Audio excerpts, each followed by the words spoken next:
एक राजा ने अपने सैनिकों को सड़क के बीच में एक बड़ी चट्टान रखने के लिए कहा। चट्टान को बीच सड़क में रखवाकर राजा ने अपने सैनिकों से छुपकर उस चट्टान पर नजर रखने के लिए कहा कि देखना उस चट्टान को रास्ते से कौन हटाता है। लोग उस जगह पर आते रहे और जाते रहे, लेकिन किसी ने भी उस चट्टान को रास्ते से हटाने की कोशिश नहीं की।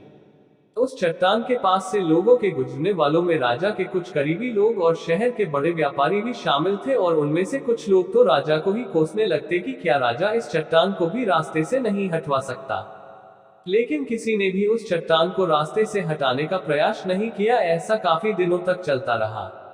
एक दिन एक किसान अपनी सब्जियों के साथ उधर से गुजर रहा था। उसने चट्टान को रास्ते में पड़े देखा और सोचा कि सबको इस चट्टान की वजह से कितनी तकलीफ हो रही है। उसने अपनी मजबूत लाठी से उस चट्टान को एक तरफ धकेलने की कोशिश शुरू कर दी। काफी कोशिश के बाद वह उसे सड़क से हटाने में कामयाब हो गया।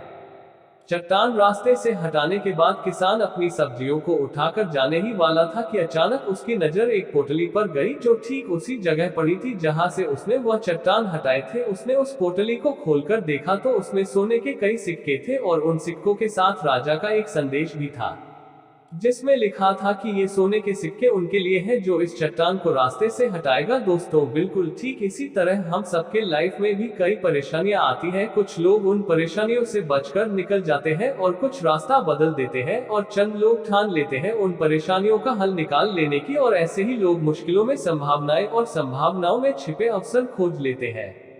मजबूत इरादे और नेक दिल के साथ किए गए कोशिशों के परिणाम हमेशा ही अच्छे आते हैं। इसीलिए जीवन के परेशानियों से घबराओ मत, बल्कि उन परेशानियों को हल करने की कोशिश करते हुए जीवन सफर में आगे बढ़ते रहो।